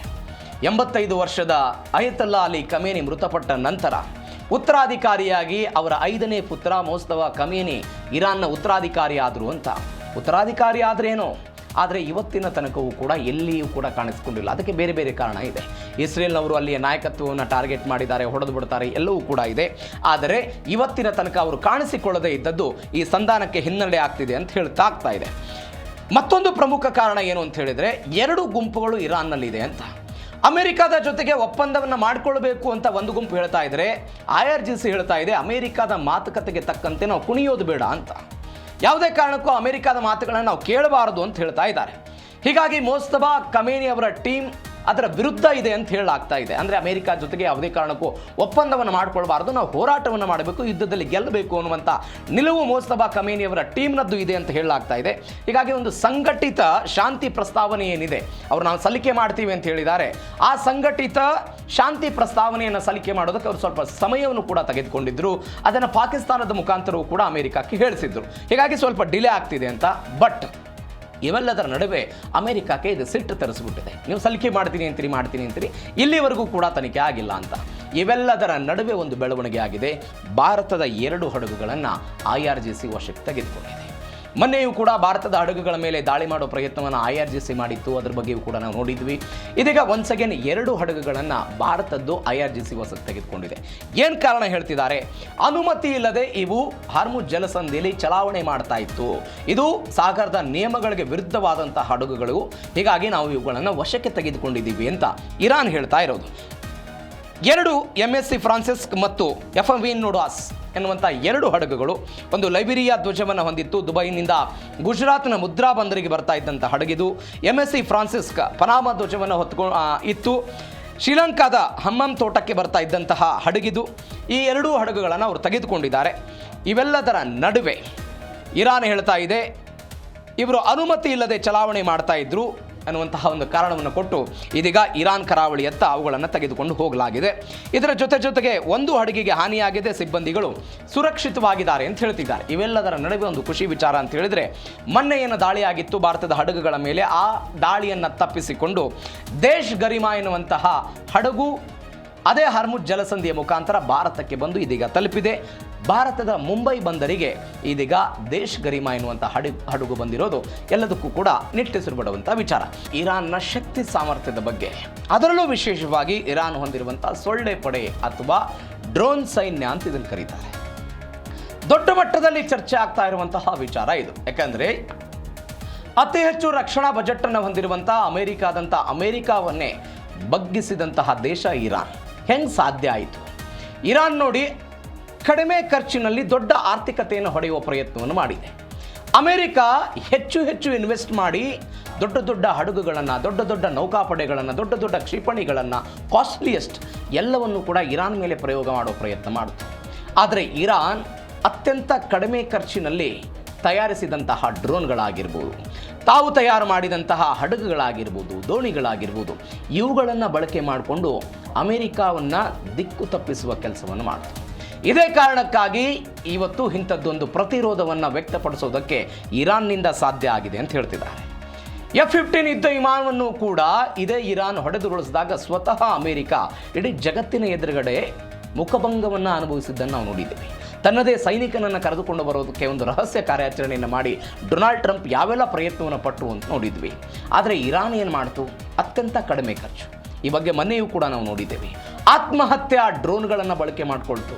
ಈ ಆತ್ಮಹತ್ಯಾ ಡ್ರೋನ್ಗಳ ಮುಖಾಂತರ ಎದುರುಗಡೆ ಬರ್ತಾ ಇರುವಂಥ ಶತ್ರುಗಳ ಕ್ಷಿಪಣಿಗಳನ್ನು ಅವರಿಗೆ ಗೊತ್ತಾಗದಂತೆ ಹೊಡೆದುರುಳಿಸುವಲ್ಲಂಥ ಅತ್ಯಂತ ಕಡಿಮೆ ಖರ್ಚಿನ ಶಕ್ತಿಯನ್ನು ಬಳಕೆ ಮಾಡಿ ಅಮೆರಿಕವನ್ನು ಬಗ್ಗಿಸುವ ಪ್ರಯತ್ನವನ್ನು ಮಾಡುತ್ತು.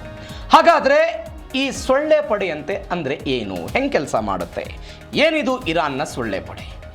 ಇದು ಸೊಳ್ಳೆ ಪಡೆ ಅನ್ನೋದು ಸಾವಿರಾರು ಸಣ್ಣ ಅತಿ ವೇಗದ ದೋಣಿಗಳ ಸಮೂಹ, ಅತ್ಯಂತ ಚಿಕ್ಕದಾಗಿರುತ್ತೆ. ನೀವು ಈ ಸುದ್ದಿಯನ್ನು ಕೇಳಿಸ್ಕೊಳ್ಳುವಾಗ ನಿಮ್ಮ ಮುಂದೆ ಸೊಳ್ಳೆ ನಮ್ಮ ಜೊತೆಗೆ ಅಟ್ಯಾಕ್ ಮಾಡುವಂತಹ ಸಮಯದಲ್ಲಿ, ನಮ್ಮನ್ನು ಕಚ್ಚುವಂತಹ ಸಮಯದಲ್ಲಿ ಹೆಂಗೆ ಪ್ರತಿಕ್ರಿಯೆಯನ್ನು ತೋರ್ತಾ ಇರುತ್ತೆ ಅದನ್ನು ಜಸ್ಟ್ ಇಮ್ಯಾಜಿನ್ ಮಾಡ್ಕೊಳ್ಳಿ. ಇದು ಅತಿ ಸಣ್ಣದಾಗಿರುತ್ತೆ ಸೊಳ್ಳೆಯ ರೀತಿಯಲ್ಲಿ. ಇದರ ವೇಗವೂ ಕೂಡ ಅತ್ಯಂತ ವೇಗವಾಗಿ ಇರುತ್ತೆ. 75ರಿಂದ 110 km/hಗೆ ವೇಗದ ಚಲನೆ ಇರುತ್ತೆ. ಈ ದೋಣಿಗಳಲ್ಲಿ ಕ್ಷಿಪಣಿ ಮತ್ತು ಮಷಿನ್ ಗನ್ಗಳನ್ನು ಕೂಡ ಇಡಲಾಗಿರುತ್ತೆ. ಇವು ಹಾರ್ಮುಜ್ ಜಲಸಂಧಿಯಲ್ಲಿ ಅತಿ ಹೆಚ್ಚಾಗಿ ಇವುಗಳನ್ನು ಅಳವಡಿಕೆ ಮಾಡಲಾಗಿದೆ. ಸೊಳ್ಳೆಗಳಂತೆ ಇವುಗಳು ಚಿಕ್ಕದಾಗಿದ್ದರೂ ಕೂಡ ಅತ್ಯಂತ ಹೆಚ್ಚು ಅಪಾಯಕಾರಿ. ಈಗ ಸೊಳ್ಳೆ ಚಿಕ್ಕದಾಗಿದ್ದರೂ ಕೂಡ ಮನುಷ್ಯನಿಗೆ ಕಚ್ಚಿದಾಗ ಎಷ್ಟು ಅಪಾಯಕಾರಿ?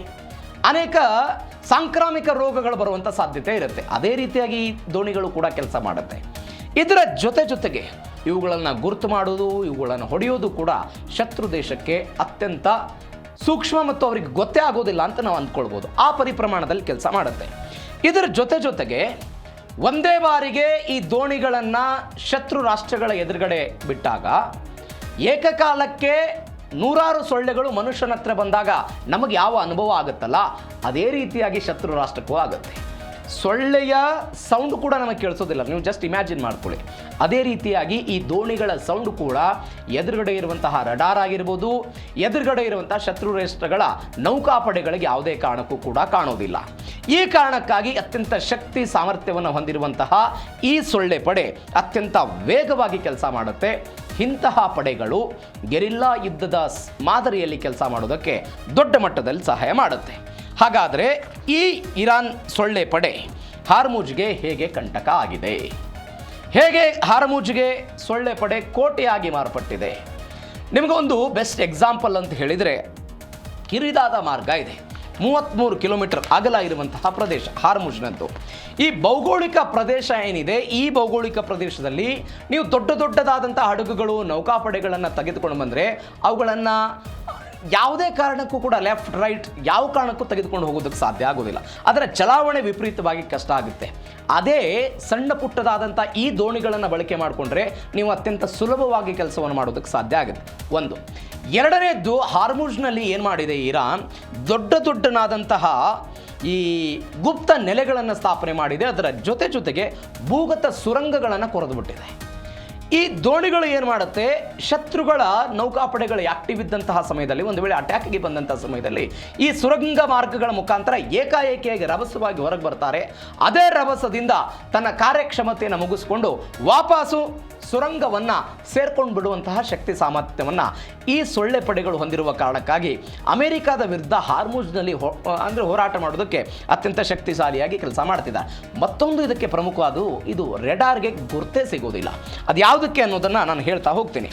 ಇದರ ಜೊತೆಗೆ ಈಗ ಆಗಿರುವಂತಹ ಒಂದು ಬೆಳವಣಿಗೆ ಏನು ಅಂತ ಹೇಳಿದರೆ, ಈ ಸೊಳ್ಳೆ ಏನಿದೆ ಇದು ಪ್ರಮುಖ ಅಂಶಗಳೇನು, ಇರಾನ್ ಯಾಕೆ ಇಂಥದ್ದನ್ನು ತಯಾರು ಮಾಡೋದಕ್ಕೆ ಹೋಗುತ್ತೆ, ಯಾವ ಕಾರಣಕ್ಕೆ ಅಂತ ಹೇಳಿದರೆ, ಮೊದಲ ಕಾರಣ ಅಗ್ಗದ ವೆಚ್ಚ. ಕಡಿಮೆ ಖರ್ಚಿನಲ್ಲಿ ಇದನ್ನು ತಯಾರು ಮಾಡೋದು. ಈ ಕಾರಣಕ್ಕಾಗಿ ಇದನ್ನು ಸೊಳ್ಳೆ ಪಡೆಯನ್ನು ಇರಾನ್ ತನ್ನ ಬಳಿ ಇಟ್ಕೊಂಡಿದೆ ಅಂತ. ಗುಂಪು ದಾಳಿ, ನಾನು ಅವಾಗಲೇ ಹೇಳಿದೆ, ಏಕಾಏಕಿಯಾಗಿ ನೂರಾರು ಈ ಪಡೆಗಳನ್ನು ದಾಳಿ ಮಾಡಿದಾಗ, ಈ ದೋಣಿಗಳಿಂದ ದಾಳಿ ಮಾಡಿದಾಗ ಅದು ಶತ್ರು ದೇಶಕ್ಕೆ ಗೊತ್ತಾಗೋದಿಲ್ಲ. ಚಿಕ್ಕದಾಗಿರುತ್ತೆ, ಅದನ್ನು ಗುರುತು ಮಾಡೋದು ಕೂಡ ಸಾಧ್ಯ ಆಗೋದಿಲ್ಲ, ಅದನ್ನು ಹೊಡೆದು ಉಳಿಸೋದಕ್ಕೂ ಕೂಡ ಸಾಧ್ಯ ಆಗೋದಿಲ್ಲ. ಇದರ ಜೊತೆಗೆ ಇವುಗಳು ಸಣ್ಣದಾಗಿರೋದ್ರಿಂದ ಸಮುದ್ರದ ಅಲೆಗಳಲ್ಲಿಯೂ ಕೂಡ ಇದು ಮರೆಮಾಚಿಕೊಂಡು ಹೋಗ್ಬಿಡುತ್ತೆ. ಪ್ರಮುಖವಾಗಿ ಯಾಕೆ ಇರಾನ್ ಇದನ್ನು ಹೊಂದಿದೆ ಅಂತ ಹೇಳಿದರೆ, ರಡಾರ್ ವ್ಯವಸ್ಥೆ ಅಂತ ಹೇಳ್ತಾರೆ ರಕ್ಷಣಾ ತಜ್ಞರು. ಏನು ರಡಾರ್ ವ್ಯವಸ್ಥೆ? ಅಮೆರಿಕದ ರಡಾರ್ಗಳಿಗೆ ಇದನ್ನು ಪತ್ತೆ ಹಚ್ಚೋದಕ್ಕೆ ಸಾಧ್ಯ ಆಗಲ್ಲ. ಯಾವ ಕಾರಣಕ್ಕಾಗಿ ಅಂತ ಹೇಳಿದರೆ, ಮೊದಲದು ಗಾತ್ರದಲ್ಲಿ ಚಿಕ್ಕದಿರುತ್ತೆ, ಹೀಗಾಗಿ ರಡಾರ್ ಕಿರಣಗಳು ನೇರವಾಗಿ ಅದಕ್ಕೆ ಸ್ಪರ್ಶ ಆಗೋದಿಲ್ಲ, ಅದು ಅಮೆರಿಕಕ್ಕೆ ಗೊತ್ತಾಗಲ್ಲ. ಒಂದು. ಎರಡನೇದ್ದು, ಇದನ್ನು ತಯಾರು ಮಾಡುವಲ್ಲಿ ಫೈಬರ್ ಗ್ಲಾಸನ್ನು ಬಳಕೆ ಮಾಡ್ತಾರೆ. ನೀವು ಲೋಹದಿಂದ ತಯಾರು ಮಾಡಿದರೆ ರಡಾರ್ನ ಆ ಕಿರಣಗಳು ನೇರವಾಗಿ ಅದರ ಮೇಲೆ ಬೀಳ್ತಾ ಇತ್ತು. ಫೈಬರ್ ಗ್ಲಾಸನ್ನು ಬಳಕೆ ಮಾಡಿದ್ದರ ಕಾರಣಕ್ಕಾಗಿ ಅದು ಕೂಡ ಇದಕ್ಕೆ ಎಟ್ಕೋದಿಲ್ಲ. ಹೀಗಾಗಿ ಅದು ದೊಡ್ಡ ಮಟ್ಟದಲ್ಲಿ ಇರಾನ್ಗೆ ಪ್ಲಸ್ ಪಾಯಿಂಟ್ ಆಗಿದೆ. ಸಮುದ್ರದ ಅಲೆಗಳು ಇದಕ್ಕೆ ದೊಡ್ಡ ಮಟ್ಟದ ಮರೆಮಾಚಿಕೆಯನ್ನು ತಂದುಬಿಡುತ್ತೆ. ಇಲ್ಲಿ ಅಲೆ ಯಾವುದು, ದೋಣಿ ಯಾವುದು ಕೂಡ ಗೊತ್ತಾಗದೆ ಇರಾನ್ಗೆ ಅದೊಂದು ಪ್ಲಸ್ ಪಾಯಿಂಟ್ ಆಗುವಂತಹ ಸಾಧ್ಯತೆ ಇದೆ. ಹಾಗಾದರೆ ಇವುಗಳ ಕಾರ್ಯಾಚರಣೆ ಹೆಂಗಿರುತ್ತೆ, ಈ ಸೊಳ್ಳೆ ಪಡೆ ಕಾರ್ಯಾಚರಣೆ ಹೆಂಗಿರುತ್ತೆ ಅಂತ ನಾವು ನೋಡ್ತಾ ಹೋಗೋದಾದ್ರೆ, ವೇಗದ ದೋಣಿಗಳು ಇರ್ತವೆ ಇವು. ನಾನು ಆವಾಗಲೇ ಹೇಳಿದಾಗೆ ಸರಿಸುಮಾರು 75ರಿಂದ 100 ಕಿಲೋಮೀಟರ್ ಅವರ್ಗೆ ಆ ವೇಗದಲ್ಲಿ ಚಲಿಸುವಂತಹ ಈ ವೇಗದ ದೋಣಿಗಳು ಒಟ್ಟಿಗೆ ಬೃಹತ್ ನೌಕೆಯನ್ನು ಎದುರಾಕೊಂಡು ಬಿಡ್ತವೆ. ಅವುಗಳನ್ನು ಸುತ್ತುವರೆದು ಅವುಗಳ ವಿರುದ್ಧ ಕಾರ್ಯಾಚರಣೆ ಮಾಡೋ ಪ್ರಯತ್ನವನ್ನು ಮಾಡುತ್ತೆ. ಇದರ ಜೊತೆಗೆ ಸುಸೈಡ್ ಡ್ರೋನ್ಗಳು ರೆಡಾರ್ಗೆ ಸಿಗದೆ ನೀರಿನ ಮೇಲ್ಮೈಗೆ ಸಮಾನಾಂತರವಾಗಿ ಬಂದು ನೇರವಾಗಿ ಅವು ನೌಕೆಗಳಿಗೆ ಅಪ್ಪಳಿಸ್ತವೆ. ನಾನು ರೆಡಾರ್ ಯಾವ ಕಾರಣಕ್ಕಾಗಿ ಇವರಿಗೆ ಸಿಗೋದಿಲ್ಲ, ರೆಡಾರ್ನಲ್ಲಿ ಈ ದೋಣಿಗಳು ಯಾವ ಕಾರಣಕ್ಕಾಗಿ ಸಿಗೋದಿಲ್ಲ ಅಂತ ನಾನು ಹೇಳಿದೆ. ಆ ಕಾರಣವನ್ನು ಬಳಕೆ ಮಾಡಿಕೊಂಡು, ಮತ್ತು ಅತಿ ವೇಗವಾಗಿರುತ್ತೆ ಮತ್ತು ಚಲನಶೀಲತೆ ಇರುತ್ತೆ. ವೇಗವಾಗಿರುವುದರ ಜೊತೆಗೆ ಚಲನಶೀಲತೆ ಅಂತ ಹೇಳಿದ್ರೆ ದಿಕ್ಕನ್ನು ತಪ್ಪಿಸುವಂತಹ ಕೆಪಾಸಿಟಿಯು ಕೂಡ ಈ ಡ್ರೋನ್ ಸೈನ್ಯಕ್ಕಿದೆ. ದಿಕ್ಕನ್ನು ತಪ್ಪಿಸ್ಬಿಡ್ತಾರೆ. ಈ ಕಾರಣಕ್ಕಿಗೂ ಕೂಡ ಅದು ಇರಾನ್ಗೆ ಸಹಾಯವನ್ನು ಮಾಡುತ್ತೆ. ಯಾವ ಕಾರಣಕ್ಕಾಗಿ ಈ ಸೊಳ್ಳೆ ಪಡೆಗೆ ಅಮೆರಿಕ ಕೈ ಹಾಕಿಲ್ಲ? ದೊಡ್ಡ ನೌಕಾಪಡೆಗಳು, ಅತ್ಯಾಧುನಿಕ ತಂತ್ರಜ್ಞಾನ, F-15 ಅಂತ ಯುದ್ಧ ವಿಮಾನಗಳು ಇವೆಲ್ಲವೂ ಇದ್ದಾಗಲೂ ಕೂಡ ಈ ಅಮೆರಿಕ ಇರಾನ್ನ ಈ ಸೊಳ್ಳೆ ಪಡೆಗೆ ಯಾಕೆ ಕೈ ಹಾಕಿಲ್ಲ ಅಂತ ನೋಡ್ತಾ ಹೋಗೋದಾದರೆ, ಆನೆ ಮತ್ತು ಸೊಳ್ಳೆ ಆರ್ಥಿಕ ಲೆಕ್ಕಾಚಾರ. ನಾನು ಆವಾಗಲೇ ಹೇಳಿದೆ, ಸೊಳ್ಳೆ ಅನ್ನೋದನ್ನು ನೀವು ನಿಮ್ಮ ಮುಂದೆ ಮುಂದೆ ತೆಗೆದುಕೊಂಡು ಬನ್ನಿ ಅಂತ. ಈಗ ಆನೆಯನ್ನು ತೆಗೆದುಕೊಂಡು ಬನ್ನಿ.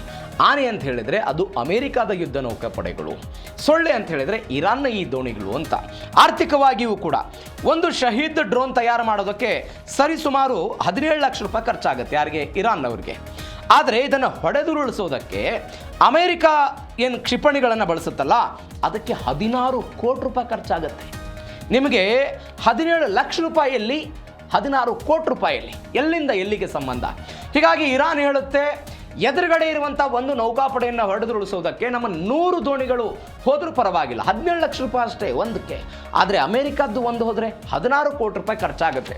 ಹೀಗಾಗಿ ಈ ಕಾರಣಕ್ಕಾಗಿ ಇರಾನ್ ಆಲೋಚನೆ ಮಾಡ್ತಾ ಇದೆ, ಒಂದು ತಂತ್ರವನ್ನು ಅವರು ಪ್ರಯೋಗ ಮಾಡ್ತಾ ಇದ್ದಾರೆ. ಏನು ತಂತ್ರ ಅವ್ರದ್ದು ಅಂತ ಹೇಳಿದರೆ, ಇವರೆಲ್ಲರೂ ಕೂಡ ಕಡಿಮೆ ಖರ್ಚಿನಲ್ಲಿ ಇದನ್ನು ಅಸಮಾನ ಯುದ್ಧ ತಂತ್ರ ಅಂತ ಕರೀತಾರೆ. ಅಸಮಾನ ಯುದ್ಧ ತಂತ್ರ ಅಂತ ಹೇಳಿದರೆ ಕಡಿಮೆ ಖರ್ಚು ಮಾಡಿ ದೊಡ್ಡ ಶಕ್ತಿ ಇರುವಂಥ ದೇಶಕ್ಕೆ ಪೆಟ್ಟು ಕೊಡೋ ಪ್ರಯತ್ನ, ಅದನ್ನು ಅವರು ಮಾಡ್ತಿದ್ದಾರೆ ಅಂತ. ಅಮೆರಿಕಾದ ಒಂದು ಹಡಗನ್ನು ಹೊಡೆಯೋದಕ್ಕೆ ಇರಾನ್ನ 100 ದೋಣಿಗಳು ಹೋದರೂ ಕೂಡ ಯಾವುದೇ ವ್ಯತ್ಯಾಸ ಇರಾನಿಗೆ ಆಗೋದಿಲ್ಲ. ಅದರ ವ್ಯತ್ಯಾಸ ಅಮೆರಿಕಕ್ಕೆ ಆಗುತ್ತೆ. ಹೀಗಾಗಿ ದೊಡ್ಡ ಪ್ರಮಾಣದಲ್ಲಿ ಹಾನಿ ಅಮೆರಿಕಕ್ಕಾಗುತ್ತೆ. ಒಂದು ದೊಡ್ಡ ಹಡಗನ್ನು ನೀವು ಅದನ್ನು ಕಂಟ್ರೋಲ್ ಮಾಡಬೇಕು, ಮ್ಯಾನೇಜ್ ಮಾಡಬೇಕು, ತೆಗೆದುಕೊಂಡು ಹೋರಾಟ ಮಾಡಬೇಕು ಅಂತ ಹೇಳಿದರೆ ಸೈನಿಕರು ಬೇಕು, ತೈಲದ ಸಾಮರ್ಥ್ಯ ಬೇಕು, ಅದನ್ನು ನಿರ್ವಹಣೆ ಮಾಡಬೇಕಾದಂತಹ ತಂತ್ರಜ್ಞಾನ ಬೇಕು. ಎಲ್ಲ ಕಾರಣಕ್ಕಾಗಿ ಇರಾನ್ ಇದನ್ನು ಉಪಯೋಗ ಮಾಡಿಕೊಳ್ತಿದೆ ಎನ್ನುವಂಥ ಲೆಕ್ಕಾಚಾರಗಳು ಕೂಡ ಸದ್ಯಕ್ಕೆ ಆಗ್ತಾ ಇರೋದು. ಇದರ ಜೊತೆಗೆ ಟ್ರಂಪ್ ಕಣ್ಣಿಗೆ ಮಣ್ಣೆರಚಿದ ಇರಾನ್. ಹೆಂಗೆ? ಡೊನಾಲ್ಡ್ ಟ್ರಂಪ್ ಹೇಳ್ತಿದ್ದಾರೆ, ಹಾರ್ಮುಜ್ ಮೇಲೆ ನಮ್ಮದೇ ದಿಗ್ಬಂಧನ, ಯಾರು ಕೂಡ ಏನು ಮಾಡೋದಕ್ಕೆ ಸಾಧ್ಯ ಇಲ್ಲ, ನೌಕಾ ದಿಗ್ಬಂಧನ ಹಾಕಿದ್ದೀವಿ ಅಂತ. ಇವೆಲ್ಲದರ ನಡುವೆ ಅಮೆರಿಕಾದ ನೌಕಾಪಡೆ ಕಣ್ ತಪ್ಪಿಸಿ ಇದೀಗ 34 ಇರಾನ್ ತೈಲ ನೌಕೆಗಳು ಓಡಾಟ ಮಾಡಿಬಿಟ್ಟಿವೆ. ಹೆಂಗೆ ಸಾಧ್ಯ ಆಯ್ತಿದು? ಡೀಟೇಲ್ಸಿಗೆ ಬರ್ತೀನಿ. 19 ನೌಕೆಗಳು ಗಲ್ಫ್ ಪ್ರದೇಶದಿಂದ ಹೊರ ಹೋಗಿವೆ. 15 ನೌಕೆಗಳು ಅರೇಬಿಯನ್ ಸಮುದ್ರದ ಮುಖಾಂತರ ಇರಾನ್ ಕಡೆಗೆ ಬಂದಿವೆ. 6 ಬೃಹತ್ ಟ್ಯಾಂಕರ್ಗಳ ಮುಖಾಂತರ 10.7 ಮಿಲಿಯನ್ ಬ್ಯಾರೆಲ್ ಕಚ್ಚಾ ತೈಲವನ್ನು ಇದೀಗ ಅವರು ಸಾಗಾಟ ಮಾಡಿದ್ದಾರೆ. ಈ 34ರ ಪೈಕಿ 19 ನೌಕೆಗಳು ಪರ್ಷಿಯನ್ ಕೊಲ್ಲೆಯಿಂದ ಹೊರಬಂದಿವೆ. 15 ನೌಕೆಗಳು ಅರಬ್ಬಿ ಸಮುದ್ರದ ಮುಖಾಂತರ ಇರಾನನ್ನು ತಲುಪಿವೆ. ಇವುಗಳಲ್ಲಿ ಕನಿಷ್ಠ 6 ಹಡಗುಗಳು ಭಾರತಕ್ಕೆ ಬಂದಿದೆ ಅಂತಾರೆ. 10.7 ಮಿಲಿಯನ್ ಬ್ಯಾರೆಲ್ ಕಚ್ಚಾ ತೈಲನ್ನು ಸಾಗಾಟ ಮಾಡುತ್ತೆ. ಹಾಗಾದರೆ ಅಮೆರಿಕಾದ ಈ ಕಣ್ಗಾವಲ ನಡುವೆ ಸಾಧ್ಯ ಆಯಿತು? ಮೊದಲೇದು ಟ್ರಾನ್ಸ್ಜಾಂಡರ್ ಆಫ್ ಮಾಡಿದ್ದಾರೆ ಅಂತ. ಟ್ರಾನ್ಸ್ಜಾಂಡರ್ ಅಂತ ಹೇಳಿದರೆ ಇದು ಸ್ಥಳವನ್ನು ಗುರುತಿಸುವಂತಹ ಒಂದು ಶಕ್ತಿ ಇರುವಂತಹ ಇದೊಂದು ತಂತ್ರಜ್ಞಾನ. ಇದನ್ನು ಆಫ್ ಮಾಡಿ ಈ ಹಡಗುಗಳು ಹಾರ್ಮುಜನ್ನು ದಾಟಿ ಬಂದಿವೆ. ಯಾಕಂದರೆ ಈ ಹಡಗುಗಳು ಎಲ್ಲಿದೆ ಅಂತ ಗೊತ್ತಿಲ್ಲ ಅಂತ ಒಂದು. ಎರಡನೇದು ಡಾರ್ಕ್ ಫ್ಲೀಟನ್ನು ಮಾಡಿದಾರಂತೆ. ಅಂದರೆ ಯಾವುದೇ ದಾಖಲೆಗಳು ಇಲ್ಲದಂಥ ಹಡಗುಗಳ ಮುಖಾಂತರ ಅದನ್ನು ಸಾಗಾಟ ಮಾಡಿ ಬೇರೊಂದು ಪ್ರದೇಶದಲ್ಲಿ ಅದನ್ನು ಚೇಂಜ್ ಮಾಡಿ ಅದನ್ನು ಚೀನಾಕ್ಕೆ ಸಾಗಾಟ ಮಾಡಿದ್ದಾರೆ ಎನ್ನುವಂಥದ್ದು ಸದ್ಯಕ್ಕೆ ಬರ್ತಾ ಇರುವಂಥ ಡೀಟೇಲ್ಸ್. ಇದರ ಜೊತೆಗೆ ಚೀನಾಗೆ ದೊಡ್ಡ ಮಟ್ಟದ ತೈಲ ಇದೀಗ ರಫ್ತಾಗಿದೆ ಎನ್ನುವಂಥ ಡೀಟೇಲ್ಸ್ ಇದೆ. ಏನಾಗಿದೆ ಹಾಗಾದರೆ? 910 ಮಿಲಿಯನ್ ಡಾಲರ್ ತೈಲ ಹಾಗಾದರೆ ಎಲ್ಲಿಗೆ ಹೋಯಿತು? ಈ ಪ್ರಶ್ನೆಗೆ ಉತ್ತರ ಅತಿ ಹೆಚ್ಚು ಪಾಲು ಚೀನಾಗೆ ಹೋಗಿದೆ ಅನ್ನುವಂಥ ಡೀಟೇಲ್ಸ್ ಇದೆ. 10.7 ಮಿಲಿಯನ್ ಬ್ಯಾರೆಲ್ ತೈಲದ ಮೌಲ್ಯ ಸುಮಾರು 910 ಮಿಲಿಯನ್ ಡಾಲರ್, ಅಂದರೆ 7,600 ಕೋಟಿ ರೂಪಾಯಿ ಅಂತ ಹೇಳ್ತಾರೆ. ಇರಾನ್ನ ಫೋರ್ಸ್ ನೌಕೆಗಳಿಂದ ಮಲೇಷಿಯಾದ ಈಸ್ಟ್ ಔಟರ್ ಫೋರ್ಟ್ ಲಿಮಿಟ್ಸ್ ಈ ಪ್ರದೇಶಕ್ಕೆ ಹೋಗಿವೆ. ಇಲ್ಲಿ ಸಮುದ್ರದ ಮಧ್ಯದಲ್ಲಿ ನಾನು ಅವಾಗಲೇ ಹೇಳಿದಾಗ ಇತರ ನೌಕೆಗಳಿಗೆ ತೈಲವನ್ನು ವರ್ಗಾವಣೆ ಮಾಡಿದ್ದಾರೆ. ಅದಾದ ನಂತರ ಚೀನಾದಿಂದ ಮಲೇಷಿಯಾ ಮತ್ತು ಮಧ್ಯಪ್ರಾಚ್ಯದ ತೈಲ ಎಂಬ ಲೇಬರ್ ಅಡಿಯಲ್ಲಿ ಅವುಗಳನ್ನು ಖರೀದಿ ಮಾಡಿ ಬೇರೆ ಬೇರೆ ಕಡೆಗೆ ಹೋಗುವಂಥ ಪ್ರಯತ್ನವನ್ನು ಮಾಡಿದ್ದಾರೆ. ಇಲ್ಲಿ ಗಮನಿಸಬೇಕಾದ ಸಂಗತಿ ಅಂತ ಹೇಳಿದರೆ, ಅಮೆರಿಕ ತನ್ನನ್ನು ತಾನು ಕೊಚ್ಚಿಕೊಳ್ತಾ ಇದೆ. ಡೊನಾಲ್ಡ್ ಟ್ರಂಪ್ ಹೇಳ್ತಾ ಇದ್ದಾರೆ, ನೌಕಾ ದಿಗ್ಬಂಧನವನ್ನು ವಿಧಿಸಿದ್ದೀವಿ, ನಮ್ಮ ಮಿತ್ರ ರಾಷ್ಟ್ರಗಳಿಗೆ ಮಾತ್ರ ಇಲ್ಲಿ ಹೋಗೋದಕ್ಕೆ ಬರೋದಕ್ಕೆ ಅವಕಾಶವನ್ನು ಮಾಡಿಕೊಡ್ತೀವಿ, ಇರಾನ್ನ ಬಂದರುಗಳಿಗೆ ಒಂದೇ ಒಂದು ಹಡಗು ಹೋಗೋದಕ್ಕೆ ನಾವು ಬಿಡೋದಿಲ್ಲ ಅಂತ ಟ್ರಂಪ್ ಹೇಳ್ತಿದ್ದಾರೆ. ಇವೆಲ್ಲದರ ನಡುವೆ ಈ ಎಲ್ಲ ವ್ಯವಹಾರ ಆಗಿದೆ. ಪಾಕಿಸ್ತಾನದ ಡಬಲ್ ಗೇಮ್. ದಶಕಗಳಿಂದಲೂ ಕೂಡ ನೆರೆಹೊರೆ ರಾಷ್ಟ್ರವಾಗಿ ಇರಾನ್ ಮತ್ತು ಪಾಕಿಸ್ತಾನ ಇದೆ. ಇರಾನ್ ಮತ್ತು ಪಾಕಿಸ್ತಾನ ಇದ್ದಾಗಲೂ ಕೂಡ ಈ ಯುದ್ಧ ಅಮೆರಿಕ ಮತ್ತು ಇರಾನ್ ನಡುವೆ ಶುರುವಾದಾಗ ನಾವು ಮಧ್ಯಸ್ಥಿಕೆ ವಹಿಸ್ತೀವಿ, ಸಂಧಾನ ಸೂತ್ರರಾಗಿ ಶಾಂತಿ ದೂತನಾಗಿ ಕೆಲಸ ಮಾಡ್ತೀವಿ ಎನ್ನುವಂಥ ಹೇಳಿಕೆಗಳನ್ನು ಕೊಟ್ಟಂತಹ ಪಾಕಿಸ್ತಾನ ಇದೀಗ ಇರಾನ್ ವಿರುದ್ಧ ಕಾರ್ಯಾಚರಣೆ ಮಾಡ್ತಿದೆಯಾ? ಇಂಥದ್ದೊಂದು ಪ್ರಶ್ನೆ ಬರ್ತಾ ಇದೆ. ಇದೀಗ ಮುನೀರ್ ಬಣ್ಣವನ್ನು ಇರಾನ್ ಬಯಲು ಮಾಡಿದೆ. ಮುನೀರ್ ಎನ್ನುವಂತಹ ಈ ವ್ಯಕ್ತಿ ಏನಿದ್ದಾನೆ ಪಾಕಿಸ್ತಾನದ ಸೇನಾ ಮುಖ್ಯಸ್ಥ. ಈ ಸೇನಾ ಮುಖ್ಯಸ್ಥನ ಬಣ್ಣವನ್ನು ಅವರು ಬಯಲು ಮಾಡಿದ್ದಾರೆ. ಸಂಧಾನದ ಹೆಸರಿನಲ್ಲಿ ಈ ವ್ಯಕ್ತಿ ಡಬಲ್ ಗೇಮ್ ಆಡ್ತಿದ್ದಾನೆ ಅಂತ.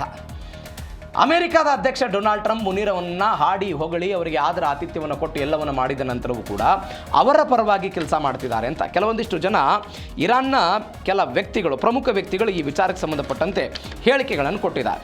ಇರಾನ್ನ ಸಾರ್ವಜನಿಕ ಮಾಧ್ಯಮ ಹೇಳ್ತಾ ಇದೆ, ಪಾಕಿಸ್ತಾನ ಸಾರ್ವಜನಿಕವಾಗಿ ಮಧ್ಯಸ್ಥಿಕೆಯ ನಾಟಕವನ್ನು ಆಡಿ ತೆರೆಮರೆಯಲ್ಲಿ ಅಮೆರಿಕದ ಮಿಲಿಟರಿ ಮತ್ತು ಗುಪ್ತಚರ ಇಲಾಖೆಯೊಂದಿಗೆ ನಿಕಟವಾಗಿ ಕೆಲಸ ಮಾಡ್ತಾ ಇದೆ ಅಂತ ಇರಾನ್ನ ಸಾರ್ವಜನಿಕ ಮಾಧ್ಯಮ ಹೇಳಿದೆ.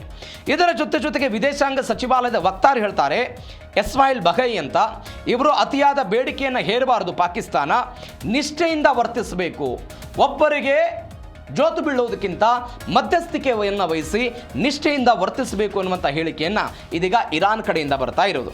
ಇದರ ಜೊತೆಗೆ ಇದೇ ಮೊದಲ ಬಾರಿಗೆ ಪಾಕಿಸ್ತಾನ ಸೇನಾ ಮುಖ್ಯಸ್ಥ ಅಸಿಮ್ ಮುನೀರನ್ನು ಗುರಿಯಾಗಿಸಿಕೊಂಡು ಇರಾನ್ ಇಂಥದ್ದೊಂದು ಟೀಕೆ ಮಾಡಿದೆ. ಯಾಕಂದರೆ ಇರಾನ್ನ ಹಿರಿಯ ಅಧಿಕಾರಿಗಳ ಜೊತೆಗೆ ಈ ಹಿಂದೆ ಇದೇ ಮುನೀರ್ ಪಾಕಿಸ್ತಾನದ ಈ ಗುಪ್ತಚರ ಇಲಾಖೆ ಮುಖ್ಯಸ್ಥನಾಗಿದ್ದಾಗ ಸಂಬಂಧವನ್ನು ಹೊಂದಿದ್ರು ಅನ್ನುವಂಥ ಡೀಟೇಲ್ಸ್ಗಳು ಕಳೆದ 2-3 ದಿನಗಳಿಂದ ಬಂದಿತ್ತು.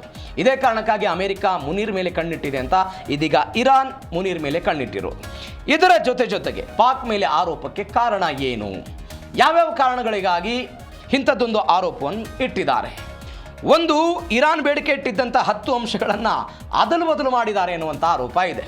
ಇರಾನ್ ಅಮೆರಿಕಕ್ಕೆ ಕೆಲವೊಂದಿಷ್ಟು ಬೇಡಿಕೆಗಳನ್ನು ಇಟ್ಟಿತ್ತು. ಈ ವಿಚಾರದಲ್ಲಿ ನಮಗೆ ಪರಿಹಾರ ಕೊಡಬೇಕು, ಅದಾದ ನಂತರ ಯುರೇನಿಯಂ ವಿಚಾರದಲ್ಲಿ ಸಡಿಲ ಆಗಬೇಕು, ಪರಮಾಣು ವಿಚಾರಕ್ಕೆ ನಮ್ಮ ಪಾಡಿ ಕೈ ಬಿಡಬೇಕು, ಬೇರೆ ಬೇರೆ ಬೇಡಿಕೆಗಳೆಲ್ಲ ಇತ್ತಲ್ಲ, ಅದಲು ಬದಲು ಮಾಡಿಬಿಟ್ಟಿದ್ದಾರೆ ಅಂತ. ಅಮೆರಿಕದ 15-16 ಬೇಡಿಕೆಗಳನ್ನು ಇಟ್ಟಿತ್ತು, ಅವುಗಳನ್ನು ಬದಲಾವಣೆ ಮಾಡಿದ್ದಾರೆ. ತಮ್ಮ ಮೇಲೆ ಒತ್ತಡ ಇರೋದಕ್ಕೆ ಪಾಕ್ ಪ್ರಯತ್ನ ಪಡ್ತಿದೆ ಅಂತ ಇರಾನ್ ಹೇಳ್ತಾ ಇದೆ. ಹಾಗಾದರೆ ಅಜೀಮ್ ಮುನೀರ್ ಮೇಲೆ ಯಾಕೆ ಇರಾನ್ ಗುರಿ ಇಡ್ತು, ಯಾವ ಕಾರಣಕ್ಕಾಗಿ ಅಂತ ಹೇಳಿದರೆ, ಈ ಪಾಕಿಸ್ತಾನದಲ್ಲಿ ಒಂದು ರೂಢಿ ಇದೆ, ಆಡಳಿತ ಸರ್ಕಾರಕ್ಕೂ ಮತ್ತು ಸೇನಾ, ಈ ನಮ್ಮಲ್ಲಿ ಸರ್ಕಾರ ಯಾವುದೇ ನಿರ್ಧಾರವನ್ನು ತೆಗೆದುಕೊಳ್ಳುತ್ತೆ, ಭದ್ರತಾ ನೀತಿ, ವಿದೇಶಾಂಗ ಇಲಾಖೆ, ಬೇರೆ ಬೇರೆ ವಿಚಾರಗಳಲ್ಲಿ ಸರ್ಕಾರ ನಿರ್ಧಾರ ತೆಗೆದುಕೊಳ್ಳುತ್ತೆ. ಆದರೆ ಪಾಕಿಸ್ತಾನದಲ್ಲಿ ಪ್ರಜಾಸತ್ತಾತ್ಮಕ ಸರ್ಕಾರ ಇದ್ದಾಗಲೂ ಕೂಡ ಅಲ್ಲಿ ಎಲ್ಲವನ್ನ ನಿರ್ಧಾರ ಮಾಡೋದು ಯಾರು? ಸೇನೆಯವರು ಮಾಡ್ತಾರೆ. ಇದೇ ಕಾರಣಕ್ಕಾಗಿ ಆಪರೇಷನ್ ಸಿಂಧೂರ ಆದ ನಂತರ ಈ ಮುನೀರ್ ಅವರನ್ನು ಕರ್ಕೊಂಡ್ಬಂದು ಈ ಪೋಸ್ಟ್ಗೆ ಕುಂದಿರಿಸೋದು. ಹೀಗಾಗಿ ಪಾಕ್ನ ಅಸಲಿ ಅಧಿಕಾರ ಚುನಾಯಿತ ಸರ್ಕಾರಕ್ಕಿಂತಲೇ ಸೇನೆಗೆ ಅಂತಿಮ ಇದೆ. ಇನ್ನು ನೋಡಿ, ಈ ಅಮೆರಿಕ ಮತ್ತು ಇರಾನ್ನ ನಡುವೆ ಮಧ್ಯಸ್ಥಿಕೆ ಮಾಡಬೇಕು ಅಂತ ಸರ್ಕಾರಕ್ಕಿಂತ ಹೆಚ್ಚಾಗಿ ಪ್ರಧಾನಿಗಳು, ಅಲ್ಲಿಯ ವಿದೇಶಾಂಗ ಸಚಿವರಕ್ಕಿಂತ ಹೆಚ್ಚಾಗಿ ಮುನೀರ್ ಅವರ ಹೆಸರೇ ದೊಡ್ಡ ಮಟ್ಟದಲ್ಲಿ ಹೆಸರು ಕೇಳಿ ಬರ್ತಾ ಇದೆ. ಹೀಗಾಗಿ ಅದು ಮತ್ತು ವಿದೇಶಾಂಗ ನೀತಿ, ಗಡಿ ವಿಚಾರದಲ್ಲಿಯೂ ಕೂಡ ಎಲ್ಲವನ್ನ ಅಲ್ಲಿಯ ಪಾಕಿಸ್ತಾನದ ಸೈನ್ಯ ತೆಗೆದುಕೊಳ್ಳುತ್ತೆ. ಹೀಗಾಗಿ ಆತನನ್ನು ಟಾರ್ಗೆಟ್ ಮಾಡಿದ್ದಾರೆ ಅಂತ. ಹಾಗಾದರೆ ಈ ಡಬಲ್ ಗೇಮ್ ಹೇಗೆ ಬಯಲಾಯಿತು? ಪಾಕಿಸ್ತಾನದ ಡಬಲ್ ಗೇಮ್ ಬಯಲಾಗಿದ್ದು ಹೆಂಗೆ? ಇದೇ ನಾವು ನೋಡ್ತಾ ಹೋಗೋದಾದರೆ, ಅಮೆರಿಕದ ತಾಳಕ್ಕೆ ತಕ್ಕಂತೆ ಈ ಪಾಕ್ ಕುಣಿತಾ ಇರೋದನ್ನು ನಾವು ನೋಡ್ತಾ ಇದ್ದೀವಿ. ಅಸಲಿ ಕಹಾನಿ ಆ ಮುಖಾಂತರ ಬಯಲಾಗಿದೆ. ಟ್ರಂಪ್ ಕುಟುಂಬದಿಂದ ದೊಡ್ಡ ಮಟ್ಟದ ಹೂಡಿಕೆ ಆಗಿದಂತೆ, ಶಾಂತಿ ದೂತ ಪಟ್ಟದ ಹಿಂದಿರುವಂಥ ಮರ್ಮ ಏನು ಅಂತ ಹೇಳಿದರೆ, ಒಂದು ಹೂಡಿಕೆ ಆಗಿದೆ ಅಂತ. ಏನೇನು ಹೂಡಿಕೆ ಆಗಿದೆ? ಟ್ರಂಪ್ ಕುಟುಂಬ ಮತ್ತು ಕ್ರಿಪ್ಟೋ ಕರೆನ್ಸಿ ಒಪ್ಪಂದ ಆಗಿದೆ ಅಂತೆ ಪಾಕಿಸ್ತಾನದಲ್ಲಿ. ವರ್ಲ್ಡ್ ಲಿಬರ್ಟಿ ಫೈನಾನ್ಸಿಯಲ್ ಎನ್ನುವಂಥ ಒಂದು ಟ್ರಂಪ್ ಅವರ ಸ್ವಂತ ಕಂಪನಿ ಇದು ಪಾಕಿಸ್ತಾನದ ದಕ್ಷಿಣ ಏಷ್ಯಾದಲ್ಲಿ ಕ್ರಿಪ್ಟೋ ಹಬ್ ಮಾಡೋದಕ್ಕೆ ಅವರು ದೊಡ್ಡ ಮಟ್ಟದಲ್ಲಿ ಹಣವನ್ನು ಹೂಡಿಕೆ ಮಾಡಿದ್ದಾರೆ. ಮತ್ತೊಂದು USD1 ಅಂತ ಸ್ಟೇಬಲ್ ಕಾಯಿನ್, ಇದು ಗಡಿಯಾಚೆಗಿನ ಒಪ್ಪಂದಗಳಿಗೆ ಹಣವನ್ನು ಪಾವತಿ ಮಾಡಬೇಕು ಅಂತ ಹೇಳಿದರೆ ಈ ಕರೆನ್ಸಿಯನ್ನು ಬಳಕೆ ಮಾಡೋದಕ್ಕೆ ಪಾಕಿಸ್ತಾನದ ಸೆಂಟ್ರಲ್ ಬ್ಯಾಂಕ್ನೊಂದಿಗೆ ಇವರು ಟ್ರಂಪ್ ಕುಟುಂಬ ಮತ್ತು ಪಾಕಿಸ್ತಾನ ನಡುವೆ ಒಂದು ಒಪ್ಪಂದ ಆಗಿದೆ ಅಂತೆ. ಆ ಕಾರಣಕ್ಕಾಗಿಯೂ ಕೂಡ ಇದೇ ಪಾಕಿಸ್ತಾನ ಟ್ರಂಪ್ ಅವರ ಅಣತಿಯಂತೆ ಕುಣಿತಾ ಇದೆ ಅಂತ ಇರಾನ್ ಹೇಳ್ತಾ ಇರೋದು. ಇದರ ಜೊತೆಗೆ ಒಂದು ಐತಿಹಾಸಿಕ ಹೋಟೆಲ್ ಇದೆ ಪಾಕಿಸ್ತಾನದಲ್ಲಿ, ರೂಸ್ವೆಲ್ಟ್ ಹೋಟೆಲ್ ಅಂತ. ಇದನ್ನು ಮರು ಸ್ಥಾಪನೆ ಮಾಡೋದಕ್ಕೆ ಸರಿಸುಮಾರು $1 ಬಿಲಿಯನ್ ವ್ಯಯ ಆಗುತ್ತಂತೆ. ಅದನ್ನು ನಾನು ಕೊಡ್ತೀನಿ ಅಂತ ಡೊನಾಲ್ಡ್ ಟ್ರಂಪ್ ಹೇಳಿದ್ದಾರೆ. ಈ ಎಲ್ಲ ಆರ್ಥಿಕ ಸಹಾಯಗಳ ಕಾರಣಕ್ಕಾಗಿ ಇದೇ ಮುನೀರ್ ಆಗಿರ್ಬೋದು, ಪಾಕಿಸ್ತಾನದ ಶಹಬಾಜ್ ಶರೀಫ್ ಟ್ರಂಪ್ ಅವರ ಅಣತಿಯಂತೆ ಕುಣಿತಾ ಇದ್ದಾರೆ. ಹೀಗಾಗಿ ಇರಾನ್ ವಿರುದ್ಧ ಇವರು ಕೆಲಸ ಮಾಡ್ತಿದ್ದಾರೆ ಅಂತ ಇರಾನ್ ಆರೋಪ ಮಾಡ್ತಾ ಇರೋದು. ಹಾಗಾದರೆ ಖಮೇನಿ ಹತ್ಯೆ ಮಾಸ್ಟರ್ ಮೈಂಡ್ ಕೊಲೆ ಆಯ್ತಾ ಅಂತ. ಫೆಬ್ರವರಿ 28ನೇ ತಾರೀಕಿಗೆ ಅಯತುಲ್ಲಾ ಅಲಿ ಖಮೇನಿ ಇಸ್ರೇಲ್ನ ಮೊಸಾದ್ ಮತ್ತು ಅಮೆರಿಕದ ಗುಪ್ತಚರ ದಳದ ಕಾರ್ಯಾಚರಣೆಯ ಸಮಯದಲ್ಲಿ ಮೃತಪಟ್ಟಿದ್ದರು. ಆ ವ್ಯಕ್ತಿ ಮೃತಪಟ್ಟ ನಂತರ ನಾವು ಪ್ರತಿಕಾರವನ್ನು ತೀರಿಸಿಕೊಳ್ತೀವಿ ಅನ್ನೋ ಕಾರಣಕ್ಕಾಗಿಯೇ ಇಸ್ರೇಲ್ ಮೇಲೆ ಇದೇ ಇರಾನ್ನವರು ದಾಳಿ ಮಾಡಿದ್ರು. ಇದೀಗ ಆ ವ್ಯಕ್ತಿ ಮಿಸ್ಟರ್ ಎಂ ಅಂತ ಹೇಳ್ತಿದ್ದಾರೆ. ಆಪರೇಷನ್ ರೋರಿಂಗ್ ಲಯನ್ ಈ ಕಾರ್ಯಾಚರಣೆಯಲ್ಲಿ ಮೊಸಾದ್ ಅಂದರೆ ಇಸ್ರೇಲ್ನ ಮೊಸಾದ್ ಏಜೆಂಟ್ ಹತ್ಯೆ ಆಗಿದೆ ಅಂತ ಹೇಳಲಾಗ್ತಿದೆ. ಈ ಹತ್ಯೆಯನ್ನು ಇರಾನ್ ಮಾಡಿದೆ ಅಂತ ಹೇಳಲಾಗ್ತಾ ಇದೆ. ಇದರ ಜೊತೆಗೆ ಮೊಸಾದ್ನ ಮುಖ್ಯಸ್ಥ ಡೇವಿಡ್ ಬಾರ್ನಿಯಾ ಈ ಬಗ್ಗೆ ಒಂದು ಮಾಹಿತಿಯನ್ನು ಕೊಟ್ಟಿದ್ದಾರೆ. ಆ ಮುಖಾಂತರ ತನ್ನ ನಾಯಕನ ಸಾವಿಗೆ ಕಾರಣ ಆಗಿದ್ದಂಥ ವ್ಯಕ್ತಿಯನ್ನು ನಾವು ಹೊಡೆದುರುಳಿಸಿದ್ದೀವಿ ಅಂತ ಇರಾನ್ ಇದೀಗ ಹೇಳ್ತಾ ಇರೋದು. ಅದನ್ನು ಇಸ್ರೇಲ್ ಅವರು ಕೂಡ ಕನ್ಫರ್ಮ್ ಮಾಡ್ತಿದ್ದಾರೆ. ಇದರೊಂದಿಗೆ ಇವತ್ತಿನ ಜೀ ಕನ್ನಡ ನ್ಯೂಸ್ ಡೇನೇ ಮುಗಿಸ್ತಾ ಇದ್ದೀನಿ. ಇಂಥದ್ದೇ ಸುದ್ದಿಗಳನ್ನು ಜೀ ಹಿಂದಿಯಲ್ಲಿ ರಾತ್ರಿ 8:55 ಅಲ್ಲಿಯೂ ಕೂಡ DNA ನೀವು ವೀಕ್ಷಿಸಬಹುದು. ಮತ್ತಷ್ಟು ಸುದ್ದಿಗಾಗಿ ನೋಡ್ತಾ ಇರಿ ಜೀ ಕನ್ನಡ ನ್ಯೂಸ್, ಸತ್ಯವೇ ಸುದ್ದಿಯ ಜೀವಾಳ.